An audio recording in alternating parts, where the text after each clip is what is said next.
ప్రధానంగా ఈ జిల్లాలో దశాబ్దాలుగా జిల్లా ప్రజలకి జీవనాడిగా ఉన్నటువంటి, మరి ముఖ్యంగా జిల్లా రైతాంగానికి జీవనాడి అయినటువంటి సోమశిల ప్రాజెక్టు. ఆ సోమశిల ప్రాజెక్టులో ఈ ప్రాజెక్టు రాక మునుపు కేవలం 1,00,000 ఎకరాలకు మాత్రం, అది కూడా డెల్టా ప్రాంతంలోనే వ్యవసాయానికి నీళ్లు అందించేటువంటి పరిస్థితి. సోమశిల ప్రాజెక్టు ఏర్పడితే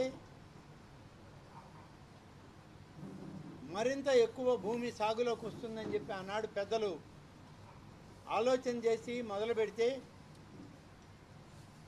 1983 వచ్చే సమయానికి తెలుగుదేశం ప్రభుత్వం అధికారంలోకి రావడం,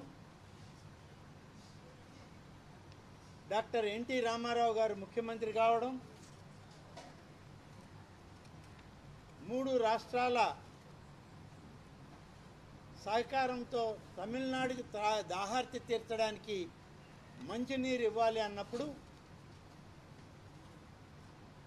రాయలసీమ, నెల్లూరు జిల్లాలో రైతాంగానికి కూడా నీటిని విడుదల చేయాల్సిన అవసరం ఉంది.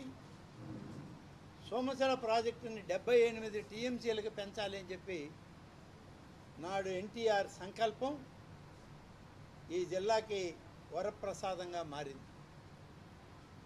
తెలుగు గంగలో అంతర్భాగం చేశారు సోమశిల ప్రాజెక్టు. తర్వాత కండలేరు జలాశయం 68 టీఎంసీలు. ఈ ప్రాజెక్టుల ద్వారా ఈరోజు నెల్లూరు జిల్లాలో దాదాపుగా 7 లక్షల ఎకరాల నీటిని వినియోగించుకుంటూ ప్రక్కన ఉన్నటువంటి తిరుపతి జిల్లాలో కూడా మరొక 2 లక్షల ఎకరాలకు సాగునీరు అందిస్తున్నాం మనం. ఎంత బృహత్తరమైనటువంటి సాగునీటి ప్రాజెక్టు బహుశా ఏ ఇతర జిల్లాలో కూడా లేదు.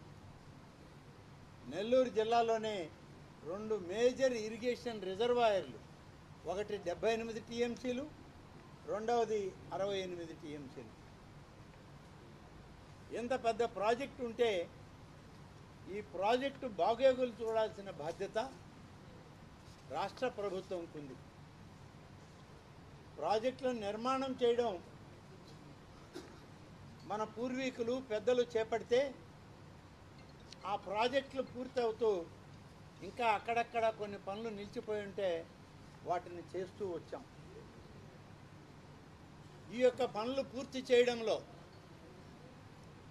గతంలో 14 సంవత్సరాలు ముఖ్యమంత్రిగా ఉన్నటువంటి శ్రీ చంద్రబాబు నాయుడు గారు అధిక ప్రాధాన్యతనిస్తూ రాయలసీమ, నెల్లూరు జిల్లాల యొక్క అవసరాలకి ఈ ప్రాజెక్టులు కావాలని చెప్పి నిధులు కూడా వెచ్చించడం జరిగింది.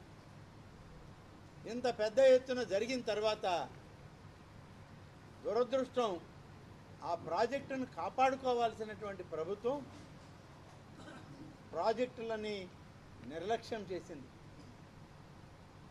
ఆ నిర్లక్ష్య ధోరణే ఇవాళ రాష్ట్ర రైతాంగానికి గొడ్డల పెట్టుగా తయారైంది.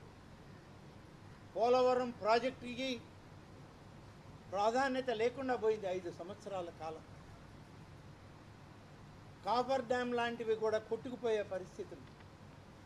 పునర్నిర్మాణానికి మళ్ళీ 1000 కోట్లు ఖర్చు చేయాల్సి రావడం.